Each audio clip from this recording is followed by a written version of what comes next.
Welcome to Buddha at the Gas Pump. My name is Rick Archer, and my guest today is Elisabet Sartoris. Elisabet, I'll just read her bio here. Dr. Elisabet Sartoris is an internationally known evolution biologist and futurist living in Spain, Mallorca to be specific. Her postdoctoral degree was at the American Museum of Natural History. She taught at MIT and the University of Massachusetts, contributed to the Nova Horizon TV series, is a fellow of the World Business Academy with an honorary chair in living economies and an advisor to ethical markets. She convened international symposia on foundations of science in Hokkaido and Kuala Lumpur. Her books include Earth Dance, Living Systems in Evolution, which I'm reading at the moment. If those of you who have been listening to this show for a while will probably be aware that from time to time we talk about the fact that enlightenment or awakening is not just intrinsically valuable for the person experiencing it, but that if it's real and it's as significant as it's cracked up to be, it's got to have global implications or impact. And we've probably discussed the idea that all the things we see on the surface of life, wars and famine and various social changes and good things as well, are really just symptomatic of deeper shifts in collective consciousness. So one of the reasons I'm excited about interviewing Elisabet is that she really brings an exciting perspective to this whole idea. And I was wondering how to introduce this, and just this morning my friend Francis Bennett posted something on Facebook which I thought was really to the point. He said, seeing the oneness of life is not an end point at all, but rather a beginning point. There are many wonderful and far-reaching implications to seeing and knowing oneness that can potentially have many wonderful and miraculous effects, socially, politically, ethically, economically, ecologically, artistically, culturally, educationally, technologically, and diplomatically. The consciousness of unitive oneness can be and does need to be lived and expressed and manifested in the world, and when it is, it has the potential of transforming the earth into an almost heavenly realm. If we live and move and have our being in the unitive oneness of life that includes absolutely everything and excludes absolutely nothing, and when this living in oneness happens more and more globally, crossing all the boundaries of religion and culture and politics and ideologies and social class systems, we'll begin to see miracles of love that will transfigure and heal our suffering and broken planet. There can truly be a new heaven and new earth if we live from the heart of oneness. So Elisabet, how's that for a springboard to get you going? I like it a lot. Yeah, I thought you would. As an evolution biologist, as a biologist, I'm very aware that in nature, nothing is separate from anything else.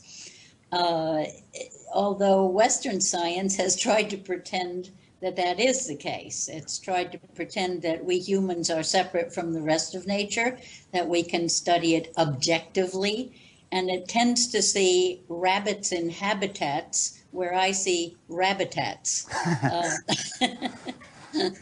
So I am a little bit different from most of the mainstream science practitioners in that sense.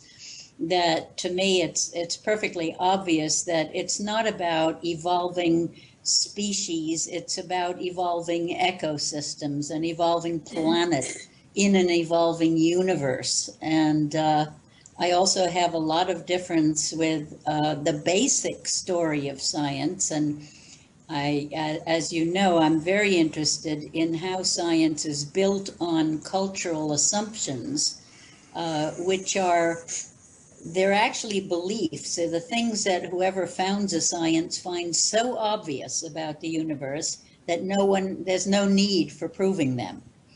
Because you cannot make theories in a vacuum. If you want to make a scientific theory, it has to be about nature, about a cosmos, so you have to have some concept of what nature or a cosmos, whatever you're calling it, is. And those are the things that the founders of science find terribly obvious, right? So it's kind of fun. A number of times when I have talked about a living universe and a living planet, a scientist will saunter up to me and with a sort of wink, wink, say, loved your poetic metaphors. Right. Because if you use organic metaphors, they're poetic, since we've all been taught in science to use mechanical metaphors for nature. Loved your poetic metaphors, but of course this isn't really science, is it? And then I say, oh, interesting, why do you say that? And they say, well, you can't prove it, can you? And I say, prove what? I said, well, you can't prove this is a living universe or a living Earth. And I said, oh, that's very interesting. Can you tell me how you proved it was a non-living universe or a non-living Earth? And for a moment, they're taken aback, and then they flip right back and say, you don't have to. And I say, why is that? And they say, because it's obvious. And I say, at the end of the conversation goes, well, you know, it hasn't been obvious to a lot of other human cultures. And they say, well, of course not. That's because they're pre-scientific. You think so that I decided I had to do something about that.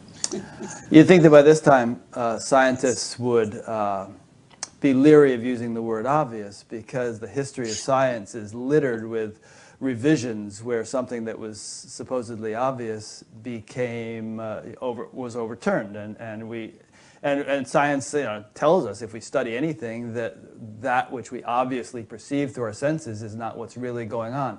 So it's funny that they still fall into that trap. Yes, isn't it? But I think that's the failure of our education systems, to teach systemic thinking. And how on earth can you teach oneness without some sense of systemic thinking, big picture thinking? Mm. And if the teaching of oneness, I would suggest, is merely conceptual, there's where you might have a problem, because really the human nervous system is so constituted that it can allow actual experiential cognition of oneness. But if it remains on a sort of a conceptual level, then you don't really get that right down to it, and you're not actually really doing science yet, because science requires both theory and experiential verification. Yes, and obviously, fortunately, we can access oneness through the inner ways of knowing. Right. But we then have to communicate them. In the inner ways of knowing, we commune with the larger picture. I like to distinguish between the internet and the internet, the communion and the communication. And that, I think that's getting to be a very important issue now, as more and more young people are either coming in with the natural human trait of communing, or, since it's been kind of beaten out of us in our culture to do that on the grounds that it isn't real, they have to, otherwise they are learning it. And some of it's being learned through the internet and through technology such as iPhones. Mm-hmm. Yeah. And I'd like to come back to the notion, or maybe I haven't really introduced it, that the human nervous system itself is a scientific instrument. It's not what we usually think of as being one, but it's actually the one that you need to have in order to use any other scientific instrument, right? I mean, if you don't have a nervous system and senses and a brain and so on, then you can't use a microscope or a telescope. But the more ancient cultures, the Eastern in particular, and also many Western, have utilized the nervous system in and of itself as a method or a tool for inner investigation. And it can be used in that way systematically, scientifically, actually adhering to the criterion of science.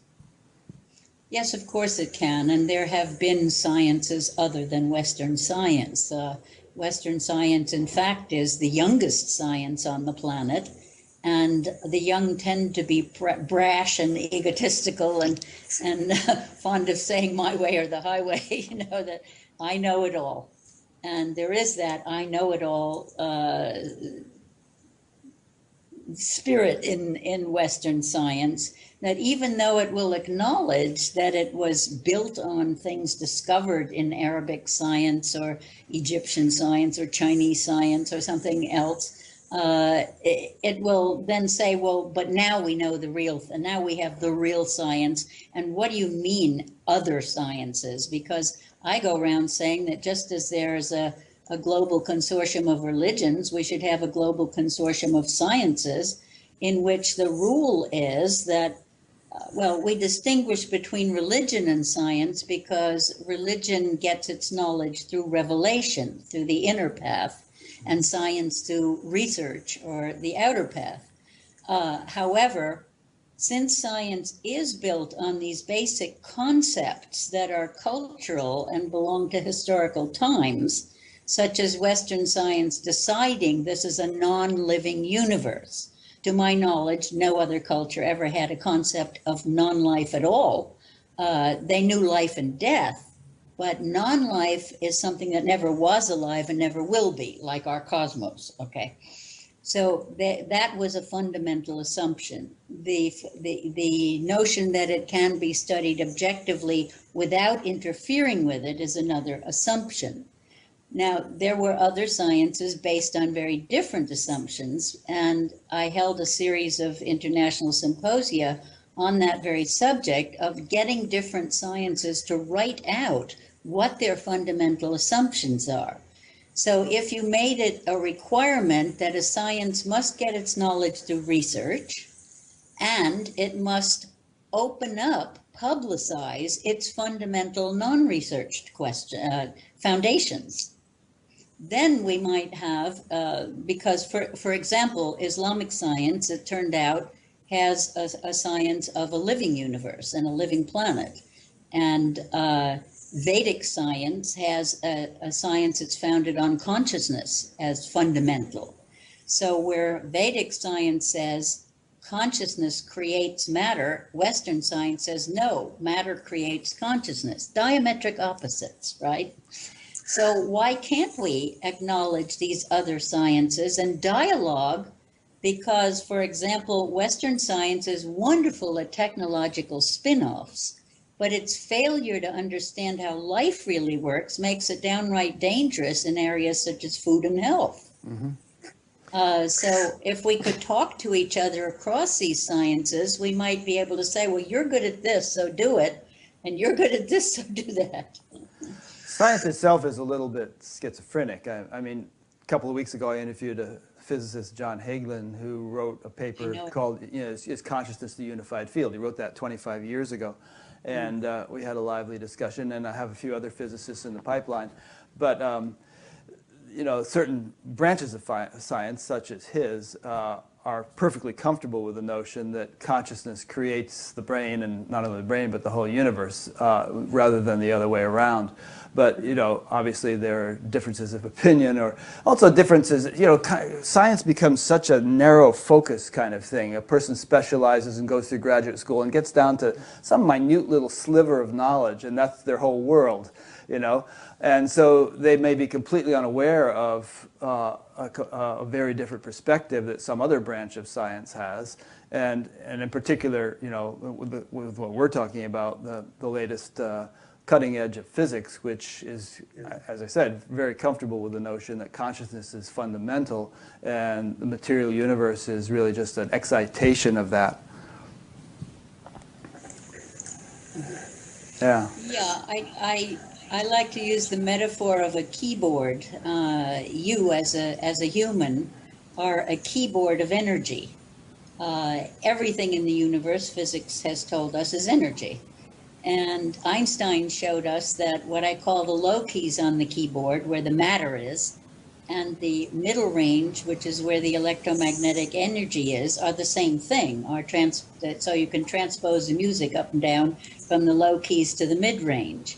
We haven't yet done that for matter to consciousness, or even for electromagnetic energy to consciousness, but it's in the pipeline, isn't it? Mm-hmm. And so I like to see us not as bodies with souls and spirits, but as matter, energy, spirit beings, playing a whole keyboard. Mm. And as far as I can see, the main point of the creation of physical worlds was to expand the keyboard. that consciousness steps itself down into the frequencies of electromagnetic energy and on into matter because it gives a wider range of experience. It permits a wider range of experience. Yeah, that gets into some very interesting ideas about, why the universe manifested in the first place, and whether consciousness has a self-referral quality that sort of causes manifestation to bifurcate and occur, and so on and so forth. But perhaps one thing we can take from it is just that we are multidimensional beings who usually restrict ourselves to a very small spectrum of the full range of possibility. Yes. And the enlightenment, as I understand it, is a broadening or to living the whole spectrum at once. So from most superficial concrete to most subtle transcendental and everything in between, having the capacity to incorporate all of that within one's awareness simultaneously and function at whatever level one's called to function. Yes, I would agree with that in the sense that we usually think of enlightenment as waking up, and waking up means expanding your view, getting more of the whole picture. And it's interesting to me that if you go, for instance, to Maslow's hierarchy of needs, his maturation goes from the very egocentric infancy to the taking in more and more into your perceptive field, your family, your community, your ecosystem, your world, your whole cosmos. And a long time ago, in my unhappiness with definitions of intelligence, I came to the definition of intelligence as the number of levels of this, what Kussler called holarchy thing, the embeddedness, the onion skins, the Russian dolls. The more levels you take into account in all of your decisions, the more intelligent the decision can be. So this comes up over and over and over, this sense of moving from, the physical world is also about individuation. To do a physical world, Cosmos had to do dualities. And we humans are still at the level where we're constantly trying to choose one end or the other of a duality without being able to hold them as unities, right? So for instance, I live in a very small village, the politics of which are much like the American Congress, with one party, the incumbent party, saying to the other, don't even bother proposing anything because we're going to oppose it. And they don't get that in nature is profoundly conservative with the things that work well and radically changes things when they don't work. So the two parties, if you held them as a unity, would be a cooperative with a division of labor rather than an oppositional entity. Give us some examples of that from nature, what you just said about liberal or radical and conservative. Yeah, well, for instance, cockroaches and sharks, work really well no matter what kind of environmental changes have happened to them as species. They've been able to adapt. So they've been able to conserve a body shape type through huge changes. And yet, in some cases, every time nature's had like an extinction where up to 95% of the life forms have just gone out of the picture, it's then gotten radically creative with whole ecosystems reinventing themselves from the genetic pool and making a whole set of very different creatures from what they had been before. So that's a really obvious sort of example of that kind of thing. Yeah. So bringing it back to politics. Why change what works? Yeah. You want to change the things that aren't working well. Right. If it ain't broke, don't fix it. If that's how nature works. If it ain't broke, she doesn't fix it. Yeah. But she's creative. And when there's a problem, she gets really creative and really fast. Look at what's happening with global warming now. She's had to deal with this obstreperous new species causing an awful lot of problems in the last couple hundred years as it's gotten too smart for its own good or something. So what you usually see in human politics is, a lot of times people holding on to things that don't work and not wanting to fix them. And, Exactly. you know, on the one hand, and since I tend to be of the other persuasion, I have a harder time being critical of it. But, you know, those who don't want things to change are usually pretty upset with the pace of change that those who want things to change are espousing, you know. And Yes. they feel that the whole underpinnings of society are being, you know, destabilized, and that we're all going to hell in a handbasket because, you know, gay marriage or whatever. Yeah, well, I think a lot of this comes from the training we get, that we're necessarily oppositional. And it comes from the fact that the Darwinian hypothesis about evolution was the only one adopted by Western science. The Soviet Union, interestingly, taught evolution biology through Kropotkin's work, and his main book was called Mutual Aid. So they looked for all the cooperation in nature because they wanted to teach people to basically sacrifice their individuality to community by being very cooperative. While Western capitalism loved Darwin's competitive theory because it rationalized exploitation big time. And it taught that we are naturally competitive creatures who are going to be aggressive and hostile to each other, and may the best man win. So if both sides had a half picture, again, it's when you separate dualities like that, you don't get that they belong to a single continuum that has a validity in its own right. The basic validity is the whole continuum. So once you see that nature is both competitive and cooperative, you also can start seeing that there's a maturation cycle there, and that the competitive phase is the youthful phase, and the sustainable phase is the cooperative phase. You grow up to adolescent, your cells keep duplicating themselves and growing you to a full-sized human body, but you can't keep doing that for the rest of your life. Nor do plants. They flower at a certain point, you know, they stabilize. And that's where we are right now in our human evolution. And that's the beauty of all the crises. We're in adolescent crisis. And we've created a big time confluence of crises, a perfect storm, if you like, which are just there to bug us into maturing, like all other species have. Yeah, I've heard and read you saying that a number of times, that crisis is actually an opportunity, and that They said that, didn't they? You did. You have. I mean, the Chinese symbol of crisis is built in with opportunity. Sorry. Oh, okay. Yeah. And but obviously the crisis can't be too severe, or else, you know, it'll be a setback. I mean, you know, thermonuclear war wouldn't necessarily be a great opportunity for evolutionary revival, whereas maybe the climate change we're undergoing, or you know, some of the more manageable crises we're facing could just be stimuli to growth. Would you say? Yeah. Well, I'd say thermonuclear war wouldn't be a nice opportunity for us as humans. It might be okay for the rest of the planet. Who knows what mutations might do very well after such a crisis.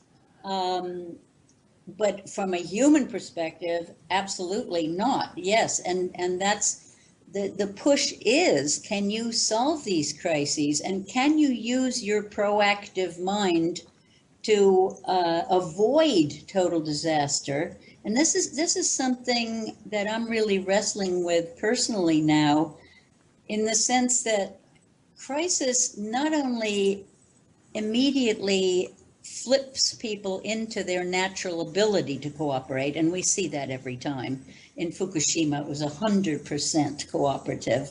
In most cases, it's at least 95% cooperative, so that we can see that we know without training how to do it. It's already in our genes or proteins or whatever. But do we need that extent of suffering to open our hearts, to really bring cosmic love down into our physical bodies, our physical experience, is what I'm wrestling with. Should I stop complaining that we're not being proactive enough and say, well, maybe this human drama has to go through immense suffering to open the heart? I don't know. It's my question. Yeah. Let's say, I mean, a little kid, let's say, is kind of dirty and he refuses to clean behind his ears, so his mother has to do it, and he hates it, and she's scrubbing behind his ears. And she's saying, well, if you'd clean behind your own ears, then I wouldn't have to do this. So you know, maybe the more we can kind of wise up and make the sort of changes that need to be made, the less that God or nature, or whatever we want to call it, is going to have to come in and smack us around to get those changes made. Well, I don't think it's smacking us around as much as trying to save itself. I think I remember in the 1980s, Jim Lovelock came to visit me in Greece. I was at that time living on Greek islands. Now I'm on a Spanish island. And he was saying, Elisabet, pray for an ice age. We're due for one. And if we don't go into an ice age, the Earth will have to flip in the other direction and go into a hot age.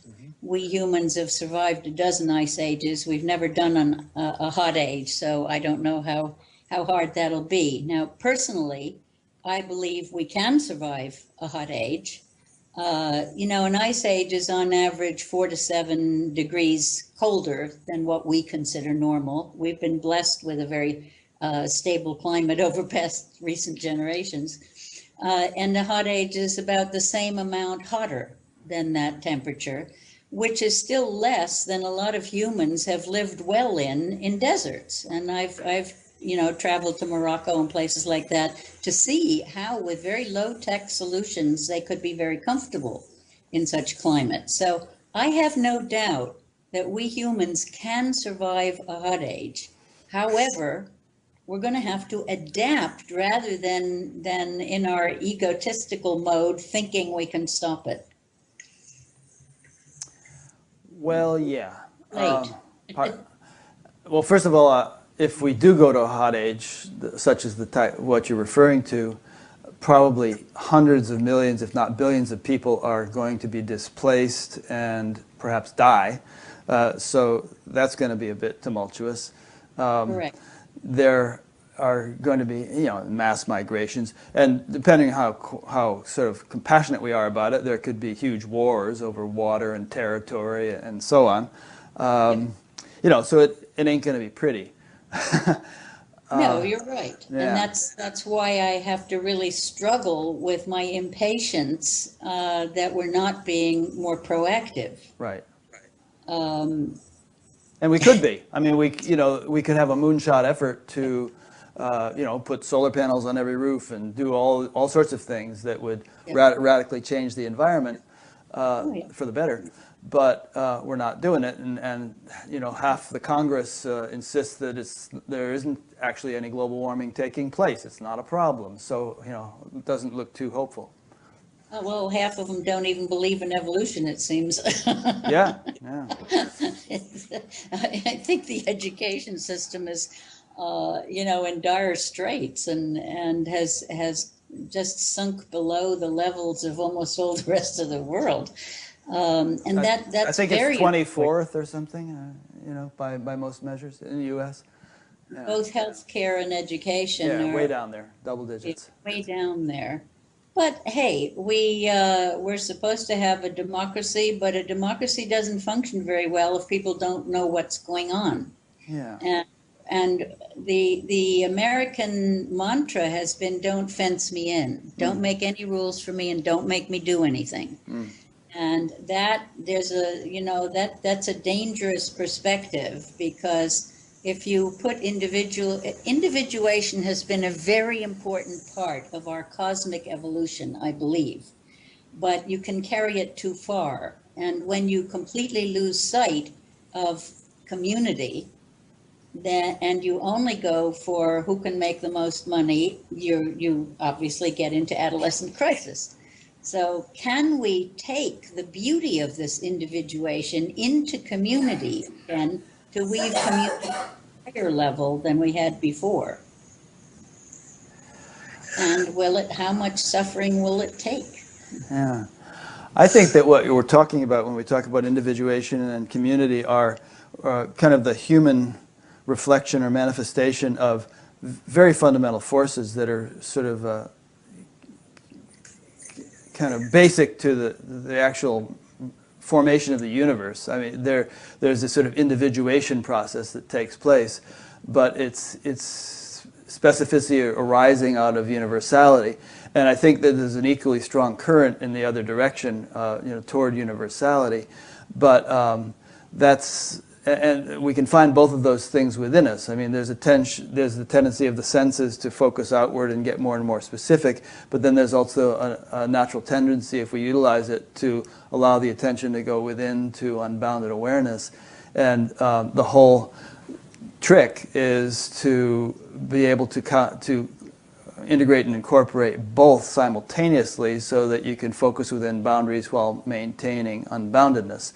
And if this could become more of a societal norm rather than a sort of kind of a rare anomaly, then I think this, as we started out this whole conversation, the society would begin to reflect both those values and integrate both those values harmoniously, and we'd see the kind of resolution that we're alluding to here. Yes, one of the problems in being a young species is that you're not prone to listen to elders, right? Yeah. There's an apocryphal Mark Twain story about the young man who leaves home and stumbles around in the world, falls on his face a few times, comes back home, and suddenly says to his father, "Gee, Dad, you've learned a lot while I was gone." And we laugh because it's the son that's matured, not the father that's changed, that he can now hear the wisdom. And for me, we're all, regardless of political persuasion or religious belief, walking around in the same kind of body that's got 100 trillion cells working in concert in amazing ways with a beautiful economy in which every one of your individual cells has about 30,000 banks giving out free money, no debt system, no complaint on the part of one part of the body that aid is sent to an injured part, no effort of the heart to make your liver be another heart. The appreciation of diversity, the super cooperative economics, and yet every cell has an individuality and has to meet its own needs and can negotiate for those needs. However, not independently of the organ it belongs to. So I like to talk about, say, a couple is a holarchy of two levels. The one level is the two individuals, and the second level is couplehood. And if you're trying to decide whether to go to the movies or the opera on Friday night, couplehood, to which the finances belong, may argue against going to the opera. So it's not just an argument between the two individuals, but a holarchic negotiation between levels. And that's what happens in your body. And it's that self-interest at every level, when negotiated, that makes for a viable, complex community. And that's what we need to learn here, that you can't sacrifice the individual to the community or the community to the individual. Yeah, what I hear you saying is that there's unfathomable intelligence functioning in the human body. Even a single cell is, like I've heard you say, it's more complex than a modern American city, and we don't even begin to understand what's going on in it. So there's this incredible intelligence functioning in us, and not only in us but in all of nature. But somehow that intelligence gets dumbed down to a great degree when filtered through the human nervous system, and we form a society. And if the society could begin to reflect even a few % more of the degree of intelligence that is actually functioning in our bodies, then it could be radically different and better. Yeah, probably to me the two most important things on our agenda are the real grounding of love in the physical. Angels can't feel emotions. You know Stephen Mitchell's book, Meetings with the Archangel? Haven't read it, no. Okay, so wonderful. The subtitle is A Comedy of the Spirit. He's Byron Katie's husband. Right. You know her work. Sure. And in the end of the book, the archangel basically says to the human, don't look to us angels for compassion. We can't feel passion because we don't have physical bodies. And that there's an appreciation for physical bodies. And many say that the angels are lined up for them, because only in the physical body can you really experience the full range of feelings and emotions and heart that we need to then feed back into cosmic love once we learn it. So there's always this interplay of matter and spirit. But the other important thing I think that's happening again is I do believe that communion is our birthright. And we know that from many indigenous cultures and from wonderful books like J. Allen Boone's Kinship with All Life, in which a dog teaches him direct communion transmission of intricate conversations, not just feelings. Now, our new technology, the iPhone, let's say, what are the kids doing with these iPhones? They're transmitting, they're communicating with a language in which they've stripped down the verbal and added the world's first alphabet of feelings, of emotions, with the emoticons. Mm-hmm. And when a girl in the US and California is communicating with a boy in Japan, they can resonate through these symbols with each other.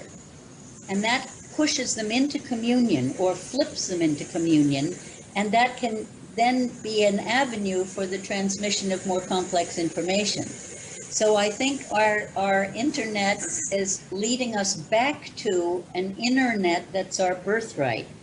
And one of the most important features of that internet is that transparency is its main feature. And transparency prevents lying. If humans couldn't deceive each other, we couldn't keep the culture we have currently going at all. It depends on our ability to deceive each other. And so if that internet really opens up and we can't deceive each other and we know each other as oneness, we pretty much are going to have to be a lot better to each other than we are. So that's where my hope comes in. Yeah, it's interesting. Edward Snowden comes to mind, and you know, all sorts of changes have been made now already. Just recently, Obama announced a bunch of changes which he had to make based upon Edward Snowden's revelations. So, in other words, more transparency. And let's hope that those who would like to prevent transparency never manage to put a lid on the internet. I don't think they can anymore. You know, it started with Enron in the business world, and then it moved into the Catholic Church, and now governments with WikiLeaks and Snowden and all these things. I think this transparency is an evolutionary wave that's going to be very much in our favor. I'd just like to remind listeners that there's the bigger context of what we're talking about here is that there is an evolution taking place on the planet, and that the many individuals experiencing an awakening, and it's becoming somewhat epidemic in my opinion, are just kind of indicative of that global awakening that's taking place.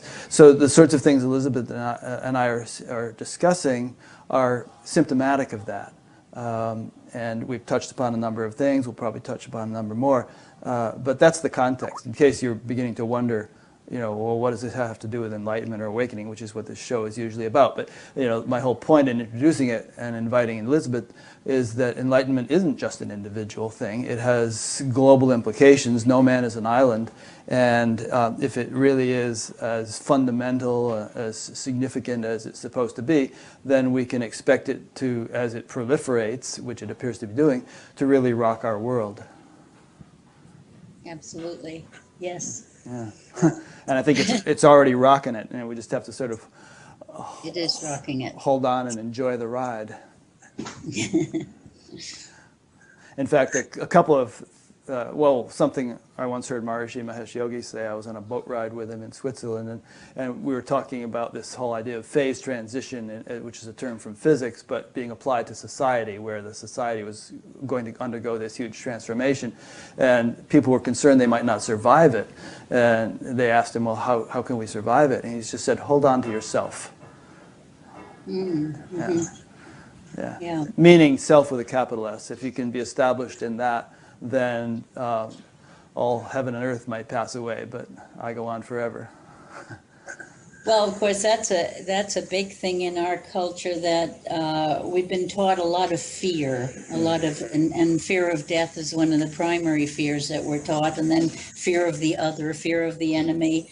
And of course, fear always makes it easy to manipulate people because you can tell them that you're the solution to their fears.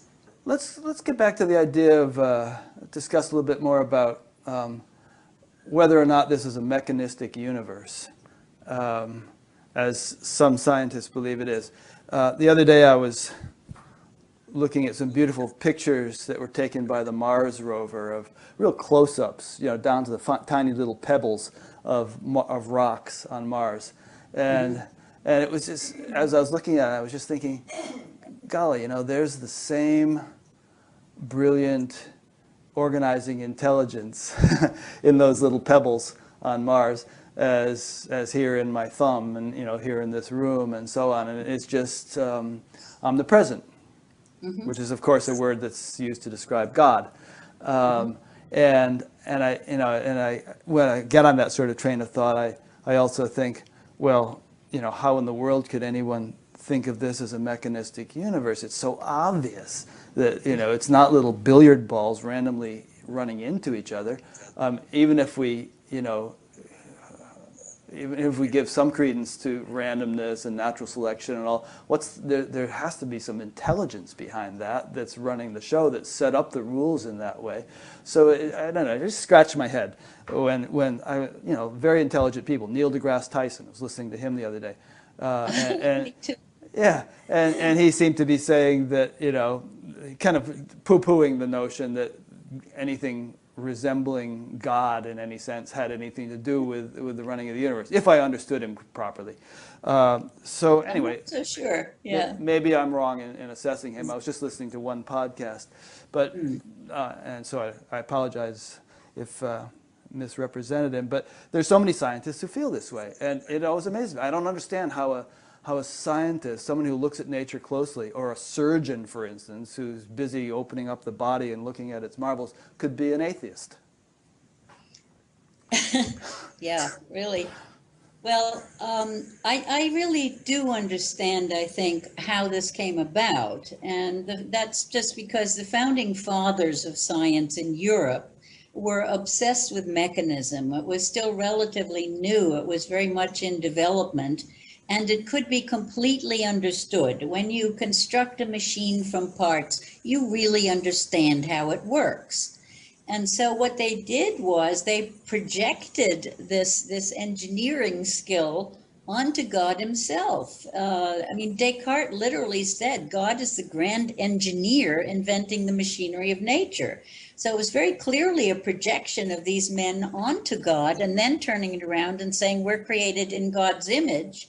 So as Descartes said, God put a piece of God mind into man so that he too could create machinery.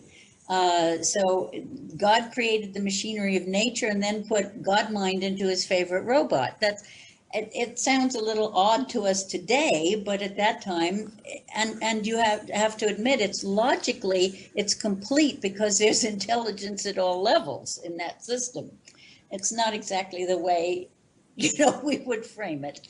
But yeah, but you use the word God about a dozen times in that paragraph, so it does imply that, even if things... the founding fathers believed in God. Yeah, the founding fathers of science. Yes, when they constructed the mechanical universe, it was the creation of God. Right. Now, the problem is, you see, they come from within the Christian tradition. And the Christian, Islamic, Judaic tradition, what we call the desert religions sometimes, had an external creator God, and who is separate from his creation. Whereas the Eastern religious or philosophical systems all saw creation as coming from within, from a field of consciousness, from a deep within. And the contemplatives in the Western religions also reach that.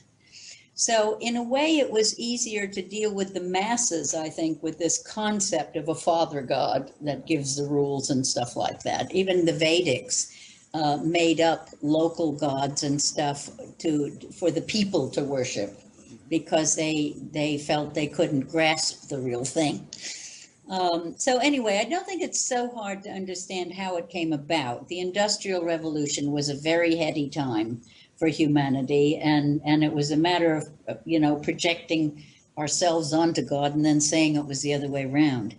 But what to do with that now, when we're, have a bit broader view and know a lot more about the universe, and have a physics that's gone down into showing that everything is energy, and even bumping into the fact that our consciousness is, as some physicists call it, collapsing wave functions to create the reality. We're in a different place now, and we are in a paradigm shift with all of this. Now, I think it's interesting that you mentioned Neil deGrasse Tyson, because Bill Moyers has just done that series. I just watched part 3 of that. I'll be getting to that in a day or so. I've watched the first 2. Okay, and communications are wonderful these days. Back when I lived on Greek islands, you couldn't catch up that quickly with anything. But what I found most interesting, and by the way, the Museum of Natural History in New York, where Tyson is head of the planetarium, was my alma mater in terms of my postdoc was there. And also I once spoke at an international meeting of planetarium directors, and was trying to get them to put together a Living Earth series of Living Earth shows for planetariums back in the very early 90s or late 80s rather.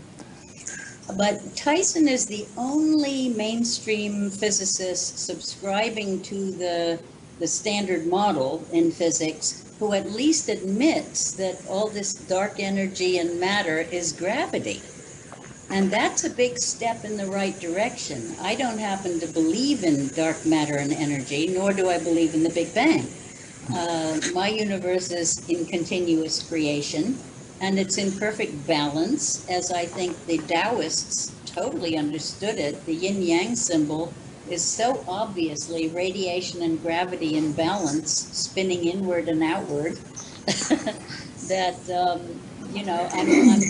I'm a little impatient for physics and astronomy to catch up again with that kind of a balanced universe. It doesn't have 4 physical forces, but only 2. And the math for that has been worked out. Nassim Haramein has done it beautifully. I'm trying to get him for an interview, yeah. Okay, he's an old friend, and I've watched his whole development of his theory and his work with Elisabet Rauscher, who was the first woman physicist to get a PhD from Berkeley. And she helped him with some of the math, and was blown away then by how beautifully the strong and weak atomic forces fall onto the curve of the gravity that's spiraling inward. So in the standard model, there are 4 forces. It turns out 3 of them belong to gravity when you put it in balance. And so Nassim will tell you the dark matter and energy is just a matter of balancing the equations when you're using the wrong premises. Well, all that's a little bit over my head, and I don't feel qualified to say whether there's dark matter or whether there was a big bang or anything, but what I do feel is, to me at least, is plain on the as the nose on my face, is that every single iota of creation is just scintillating with intelligence. There's this, at whatever level you look at it, it's kind of an awe-inspiring play and display of intelligence. Yes. And that's my conception of what God is. And so I can understand how a person wouldn't believe that or would not have an opinion, it would be agnostic, wouldn't have an opinion about it one way or the other, because I've gone through those phases myself. And it's just a matter of kind of cleaning the windows of perception, to quote Blake, and you know, to be able to begin to appreciate that that's right. You know, we're swimming in an ocean of intelligence. As co-creators within it. Yeah, yeah. I mean, we are that intelligence. We're, as I'm often fond of saying, sense organs of the instrument of the infinite, and not only not only sense organs, which have a kind of an input implication, but organs of action. Yes, and of evolution, in the sense that we are a creative edge of evolution, each one of us, even though it's all in the eternal now. There is this creative element in us, and in physical worlds you have to work in linear time. We make it up as a way of ordering our experience, and it works, and we wouldn't function very well without seeing things in linear time. But it's also important to remember that none of us have ever been outside of now. You can get out of your body, but not out of your mind. Everything is in your consciousness. So those are interesting things. And for me, the wonderful thing about evolution biology is seeing that over 4 billion years of linear time, this maturation cycle from the youthful creative hostilities into the mature sustainability has happened again and again and again. So it's just our turn now. The ancient bacteria did it without benefit of brain, and in doing so formed the big cooperatives that became the cells we're made of, the nucleated cells. And then those, for another billion years, since they were new on the planet, had to go through their own youthful hostilities and creativity before they formed multicelled creatures. So those are the two biggest steps in evolution prior to us. And then we as humans at the tribal level got it when we formed the first cities as cooperatives. And they were cooperatives as markets and as information exchange centers and as centers of worship. And we're only now digging them up archaeologically, up in the Orkneys, in the Amazon, in the Middle East, in all kinds of places. But those cities were then new on the planet, so they too had to go through their youth. And they went into empire building. And we're now in the third phase of empire building. In the first phase, we built empires that were acquisitive and, you know, gathered territory and people, and were ruled by actual emperors or kings. And then we went into national empires, and now we're in corporate empires. And we've reached the limits now of the planet, so that we now have to go into that same sustainable cooperation at a planetary level. And we've been practicing it at local levels. The United States of America is a cooperative. The European Union is, NATO is, even the oil cartel of big companies after World War II was showing the benefits of cooperation. And that the transition into maturity, the phase at which you shift from competition to cooperation, is always when there's a recognition that it's become too expensive to continue to compete, that it's more energy efficient, less costly to cooperate than to compete. And as soon as you start cooperating, you realize, oh my God, now we've got all these resources freed up that were so expensive in keeping each other at bay and trying to climb to the top of the mountain over everybody else and things like that. So it's such a natural process that I can't believe we won't get through it. So with bacteria, we were talking about billions of years, and with human societies, we're talking about tens of thousands, or maybe even hundreds of thousands of years. What do you see as a time frame now? And We're in decades. pardon? Now we're in decades. Decades. Okay. Yeah. So, I mean, we're one of the really shocking things about global warming was that scientists had no idea it could happen as fast as it is. But if you understand exponential curves, you see that from the beginning of the industrial era, the age of cheap energy through fossil fuels has exactly paralleled the growth of the numbers of human beings and the pollution in the atmosphere. So this is a very little blip on the screen of evolution, in which we discover all this carbon that the earth has buried underground safely, and we're digging it up and liberating it, and in the process are able to build these huge consumer societies. But our basic scientific story, which is the authority in secular societies, is a dangerous one, a non-living universe running down by entropy, in which we're caught, so that the only comfort as life eventually gets eroded along with everything else is to get stuff and to have a party. And we've been having a big party. It's over now. he who dies with the most toys wins. Yeah, now we have to learn, how do we get from this adventure to the ecstasy of communion and of community building? How do we make this as exciting, building real community of individuated individuals? How can that be as much fun as all the hostilities were? One thing I find encouraging is that even though global warming is accelerating exponentially, or speeding up a lot faster than scientists thought it would, and all sorts of other problems seem to be spiraling out of control, at the same time the good stuff seems to be accelerating exponentially. You know, I mean, the computer I have sitting here is so much more powerful than what I could have had 10 years ago. You and I couldn't have been having this conversation or recording it 10 years ago, really. Right. So it seems like, you know, the good stuff, and not only technological good stuff, but you know, this upsurge in interest in consciousness and spirituality is rising to meet the challenge, perhaps at least at the same pace as the negative things are rising, and may the better man win, so to speak. No, I absolutely agree with you, and I would urge everybody, you know, to do something that makes their hearts sing, or nobody will want to do it with you, and find a way to build local community, especially self-sufficiency. We can't depend on governments to save us. There are no saviors. We are the ones we've been waiting for, as they say nowadays. That's very true.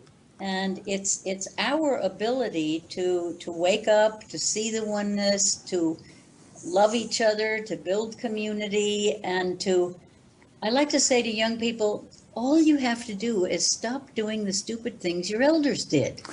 You know, you don't have to do debt money. You don't have to do racism. You don't have to do material consumption competition. Treat each other the way you want people to treat each other in the future. Develop the kind of money system you think would work well in the future, and just do it. Never mind what the rest of the world is doing. Just live the future you want. That's how you create it. You know what's inspiring is if you go to one of these conferences like Bioneers, for instance, and you see how many NGOs there are in the world, and how many little groups and organizations and people there are doing amazing things, and you don't see that on the 6 o'clock news, but there's a lot of stuff going on that's really gives you, optimism. And some wonderful role model communities. A couple of years ago, I visited Dr. A.T. Aryaratne in Sri Lanka, and his Sarvodaya movement has 15,000 villages in early stages of development in it. And he started that whole project back when he was young, and Yunus was a friend of his, the guy who started microfinance in Bangladesh. And that became a huge wave, the microfinance wave. And now we have websites like Kiva where you can give a little loan and it keeps coming back to you so you can give it to somebody else and stuff. It's a Kiva.org is my favorite charity because your small contributions go so far. And anyway, when Dr. Ari started this movement, what he does with the people that first come into it is to teach them two things: inner peace and generosity. And those two things, just to calm down, get out of the mood of conflict and warfare and all that, which was very important in Sri Lanka, as in most parts of the world. And then the idea that you have something to give, to be generous with what you have to give each other. And now the 5,000 most developed villages in that system have their own banking system, and everybody's got a little bank book and their pennies get logged in, and they know that while that money is in the bank, it's helping other people to develop. And so they have this wonderful sense that they have something to contribute. And isn't that basically what we want? That we want to be loved and needed. What would you say to someone who said, yeah, that's fine in Sri Lanka where there's all these little simple villages, but the Exxons and the Goldman Sachs and the Monsantos of the world are so powerful, you know, that what can we do in the face of that sort of influence? Well, there are a lot of places in the world where you can still grow organic food, and and Monsanto's in big trouble now. I mean, the transparency movement, of course, has made it much more clear to people what's going on and why would they want to fight against having their genetically modified food labeled if it weren't good for people. You know, there's something wrong with that. And so we are waking up to these things. People are winning little David and Goliath fights against these huge corporations. And they too, the people high up in them, they know that this can't go on very long. And a great many of them are wearing blinders and say, give me one more fix before it's over. So we don't have to do anything to bring them down. I like the kind of work that Bill Shireman of the Future 500 does, where he brings together the protesters and the companies to get them into dialogue. There's a big movement for businesses to take stakeholders into account, not just the shareholders who own the business, for whom they're supposed to be making the profits, but everyone affected by the company, which is the stakeholders, and ultimately that's everybody. So even there in the corporate world, there are good things going on, and there are individuals waking up and realizing that they cannot keep burning fossil fuels. And, you know, by the way, whether people believe in global warming or not, the things we need to do, we should be doing anyway. Certainly if we're going into a hot age, we don't want to breathe bad air on top of it. But even if we weren't going into a hot age, we don't want to keep burning fossil fuels. It just isn't good for our health. And we do have alternatives, but we the people have to, you put those alternatives into practice. We can build the windmills, we can grow the organic food, we can practice self-governance in new ways, whatever works. We need to try out different forms of governance to see what will work better than a voting democracy. We need to learn that community requires some responsibility, that you can't say, don't make me even vote. You know, that was not such a good idea in the US because it left people off the hook for taking any responsibility. How can we choose our leaders if we take no responsibility?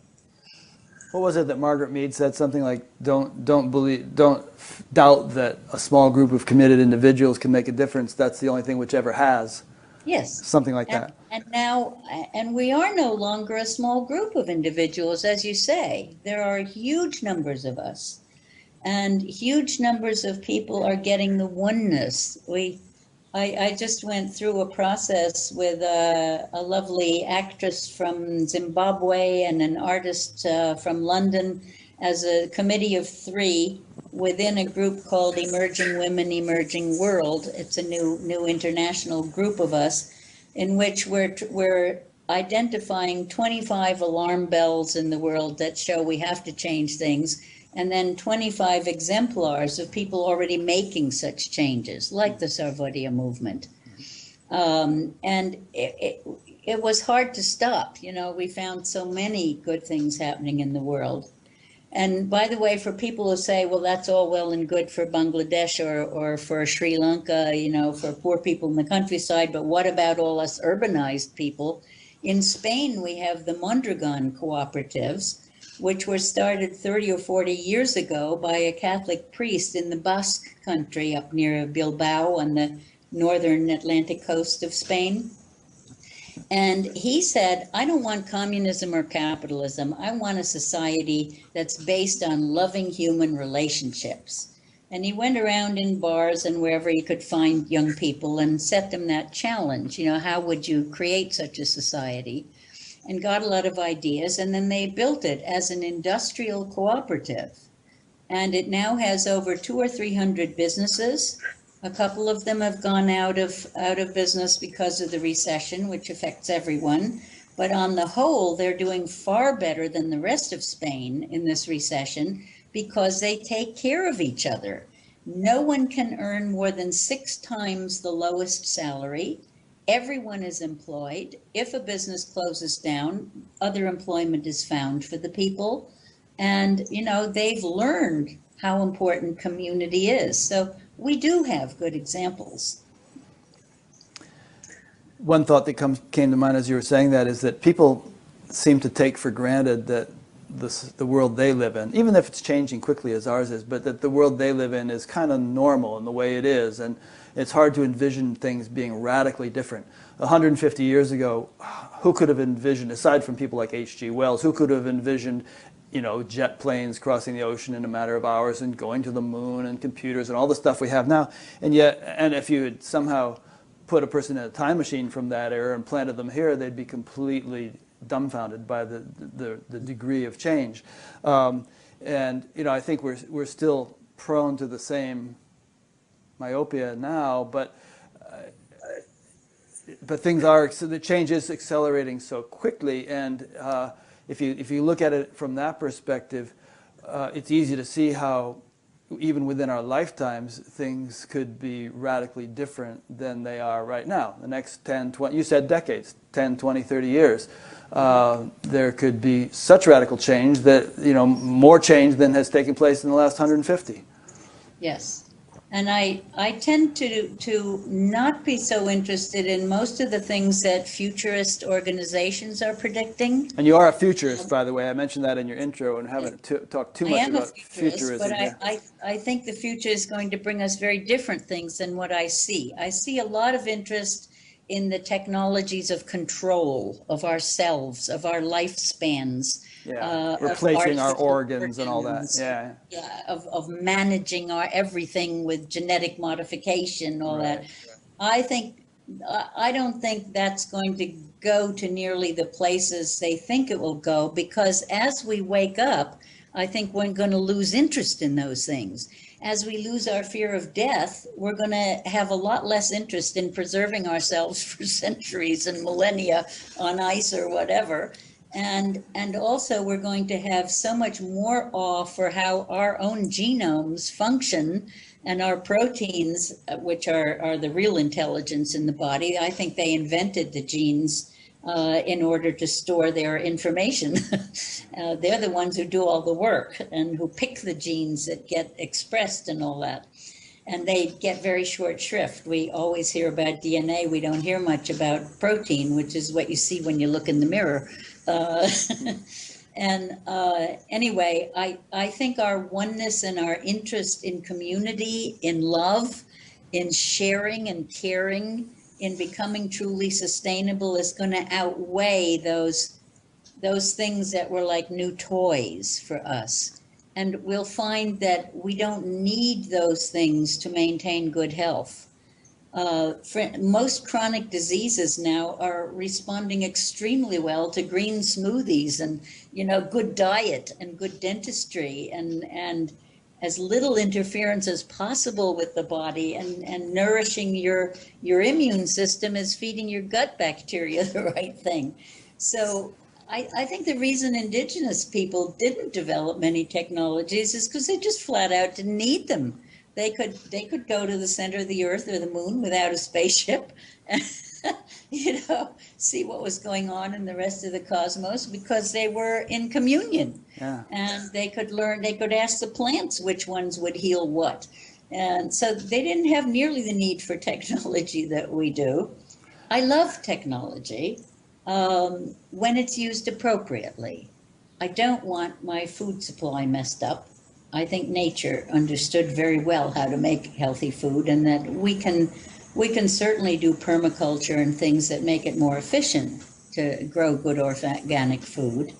Lots of things, and we know how to green deserts again. We know how to do so many things, and a lot of it requires such low technology that no business is interested in investing. So again, that's why we people have to do it.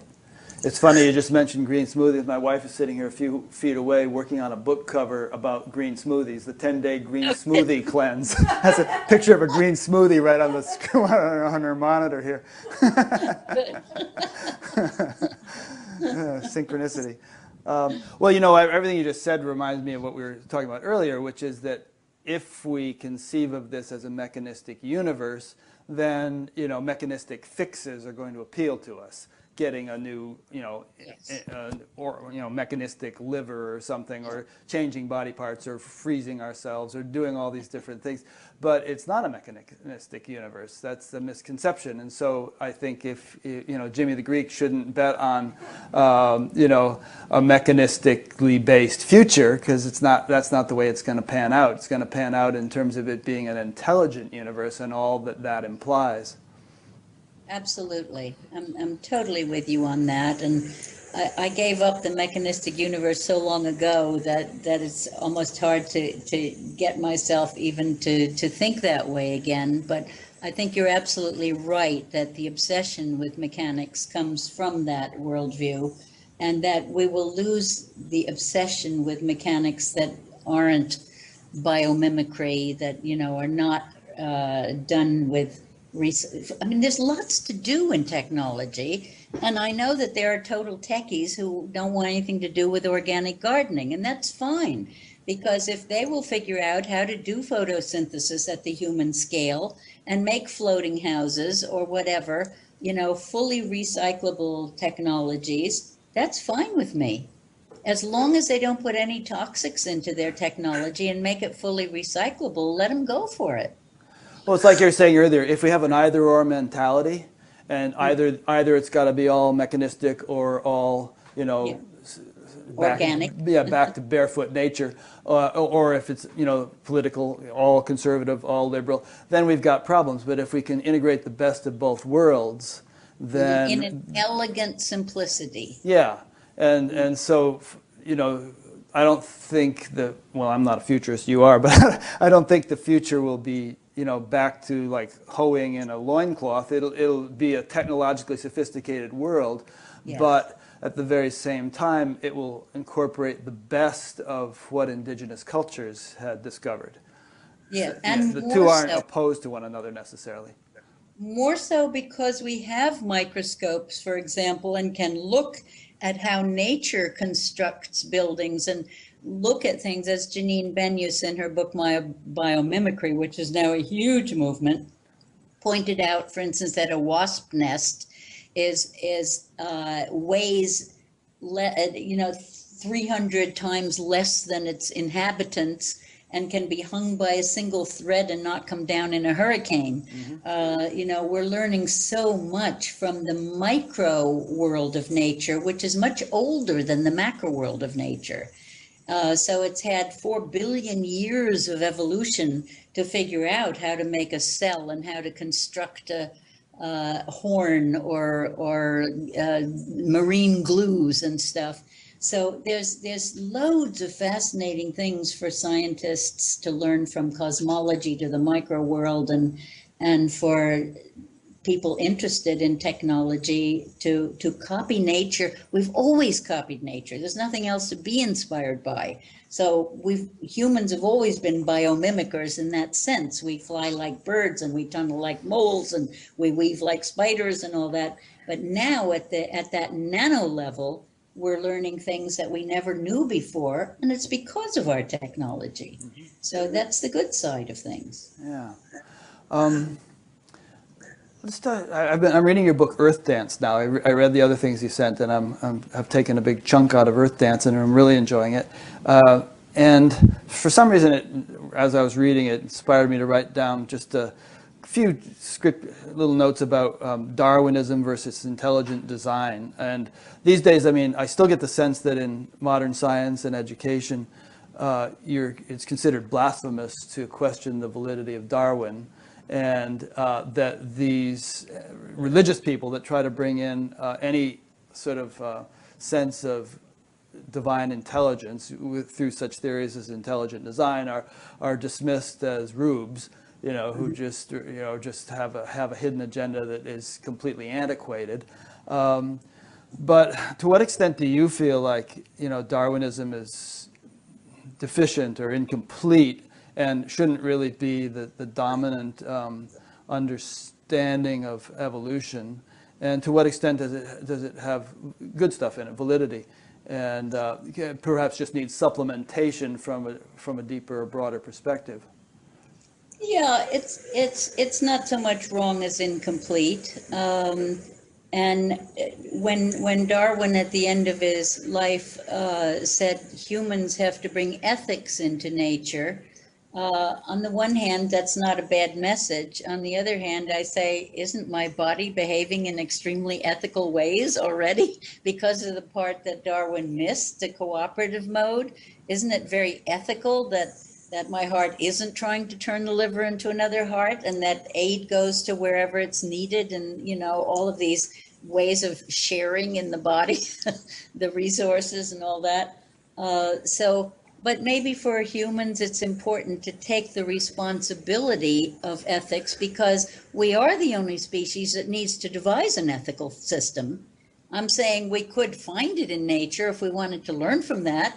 We could learn from our bodies to do an economy in a much more ethical way, but we did trade this explosive big brain for knowing what to do. The other animals knew how to make their nests, how to find mates, how to govern themselves, and we got this openness, this freedom of choice. But that freedom of choice comes with the responsibility for figuring out how to govern yourself and how to not kill each other and stuff. Adolescence. Built into animals. So that is our cosmic responsibility, and to really practice love in a human way that integrates cosmic love and earth love, let's say.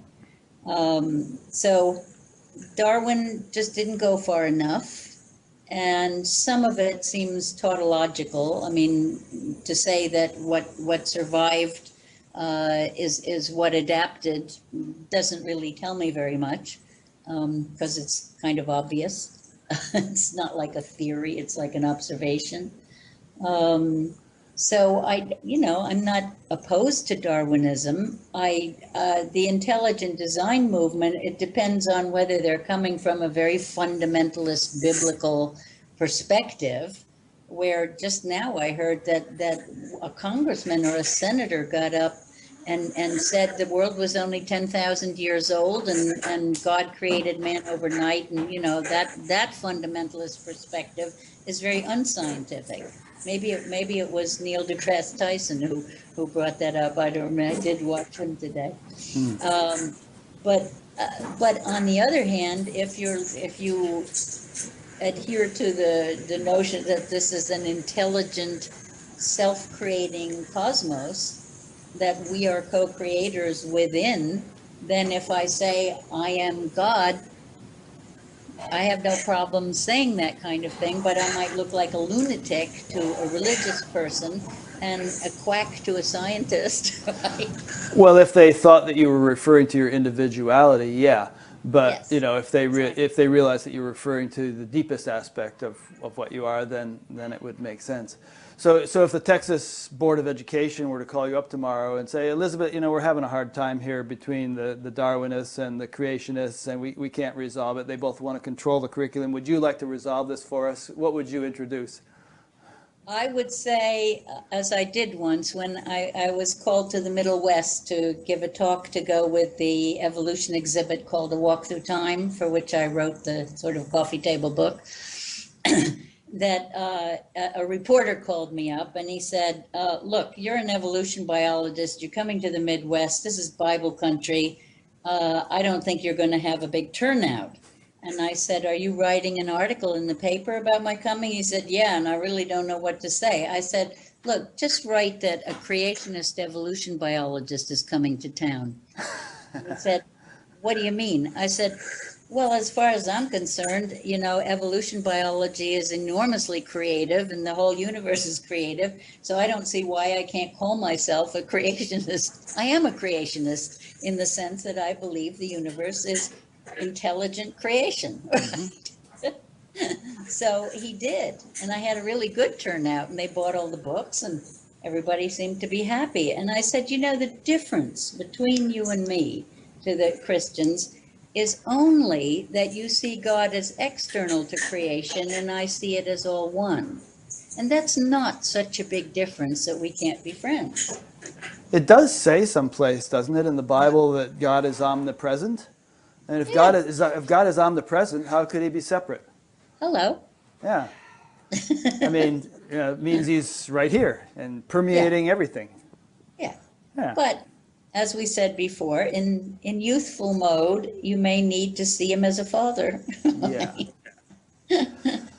Okay, one more line of questioning here, and then I should probably let you go because I don't want to overstay my welcome. But I saw on the news the other night that the 80 richest people in the world, their wealth equals that of the 3.5 billion poorest. Mm-hmm. And there were some other statistics along those lines. But there's this vast inequity in wealth in the world. And so from your perspective, as an evolution biologist, and perhaps with examples from other living systems, what does this tell us, and how sustainable is that sort of inequity? Well, clearly it's an unsustainable inequity. It doesn't happen in nature and last. And people like Arnold Toynbee, who was the first to really look at human civilizations that flourished and then failed, identified as the leading factors in their failure the inequitable distribution of wealth and the inflexibility of refusal to change when change was called for. And those are the two things that we're seeing now, that those in charge are being fairly inflexible and trying very hard to hold on to their inequitable wealth. So that just says this civilization has reached its limits. And once, when they coined the word sustainability and it got around, or unsustainability, I was thrilled because now we can name it. And what does unsustainability mean? It means can't go on. And that implies must be changed. So we do have to change at fundamental levels, but I think that fundamental change will come from local people, from individuals who wake up, and from local communities that begin to live in the way they feel awakened people should live with each other. And so there's no need for debt money, which was designed 2,000 years ago to concentrate wealth. And all of the three desert religions argued against it. They knew it was going to ruin things. And now we've taken it to absolutely unprecedented, crazy situations where there's no control over banks and they can make up whatever money they want. Any nation could say, we're going to take the right to coin money back from the banks and then issue it not as debt money, but just spend it into the economy, and the recession would be over, overnight. Maybe you would do that side by side with the banks, and don't do anything to the banks. Don't take away what they're doing, but just start issuing. For instance, in Europe, we could issue pesetas again in Spain and drachmas in Greece and whatever, and just feed the economy with them. We could do that. People don't know their own power, unfortunately. They tend to have been sheep, like Dostoevsky said. That people prefer being told what to do and don't want the responsibility of their freedom. So I think we are taking it on again. I think the young people are moving in very healthy directions in wanting gifting societies and, not doing racism and warfare anymore. Even in the 60s, what did we say? What if somebody called a war and nobody came? You're right. I think we'll do that now. It'll be harder. Poverty will make mercenaries, will feed mercenary armies. But if we can do self-sufficiency at local level so that young men don't have to go to war, I don't think they'll choose to. Yeah. Well, the whole metaphor you started with of humanity being in an adolescent phase might be a good way of concluding this interview. It's when we're little children, when we're infants, we're pretty much in tune with things, but and we're protected and taken care of and fed, but we haven't gained any sort of independence or autonomy. And we necessarily have to go into a phase where we do that, but as soon as we do, we begin acting pretty crazy and, messing things up and trying things out and, getting in trouble and so on. And hopefully if we survive that phase, we get into a more mature adult phase where we've learned from our mistakes and we've, kind of become more stable in our perspective and all. And, so you mentioned that we're probably in an adolescent phase. I don't know how far in. Maybe do you see us as kind of just on the way out of it now and into adulthood? We're getting close. Very much. I think we're really on the brink of maturity, and that a lot of people have already reached that maturity and have already built local community to a high degree, as a couple examples I gave. And the rest of us, we're very close to a tipping point, I think. Good. Oh, that's an exciting phrase, tipping point. I mean, tipping point implies, very abrupt change. And so, locally, for instance, wherever there's been a flood or a tsunami or a hurricane or whatever, the tipping point has occurred that quickly, where you flip from competition into cooperation because the disaster pushes you. And I sometimes say, well, even though we have these minds that could act proactively, maybe we too, like other species, have to be pushed into our adulthood. And it'll be a combination of both. Some of us are already working proactively, and others will be pushed in that direction. Yes. But I think it's inevitable. Grow up or die. Yeah, hopefully grow up. And, we are like imaginal cells in a caterpillar. We are linking up all over the world. We have this wonderful good side of technology that enables us to link up this way. And as I said before, make sure you're doing something that you love doing that will make a better world, and just start to live it. That's great. So to conclude, and to finally once more to put this whole conversation in context, from my perspective, awakening or enlightenment is not just about a nice subjective experience that someone can have, but that it inevitably has and is going to have an impact on society. And just as war is a manifestation of perhaps tension in collective consciousness, all sorts of beautiful societal changes will be the manifestation of awakening in collective consciousness through individual awakening. And so that's why I wanted to have this conversation with you. I think that I've seen spiritual teachers when asked about climate change and so on say, doesn't concern me, the world is an illusion. And I think that's a little bit of a half-baked perspective. Although ultimately a physicist might say the world is illusory, it's not a complete mature awakening if we dismiss it as such and don't give proper attention to every level of creation, every level of society, every level of experience, and also manifest the sort of compassion that the greatest spiritual leaders and teachers have displayed in their lives. They haven't, just sat on a rock and dismissed the suffering of others. They've usually thrown themselves in to some sort of means of alleviating suffering. So, yeah. Go ahead. Well, I think I would say to those people, the illusion is not matter itself. The illusion is thinking matter is all there is. Matter is real. And why are you here in a physical world if you don't want to be part of that physical world? I happen to think all of us who are here voluntarily, mm-hmm. and that we came for this roller coaster ride.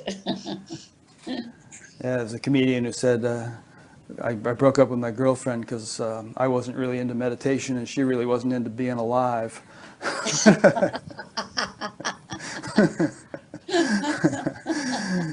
Right. Okay. You need both. Alrighty, so let me just make a few concluding remarks. I've really enjoyed this conversation, Elisabet. It's like, since I interview a new person each week, I kind of like have to hop on to preparing for the next one, so I start reading their book, and the previous person kind of goes into the rear view mirror. But I'm really taken with your book, Earth Dance, and I intend to keep reading and finishing it.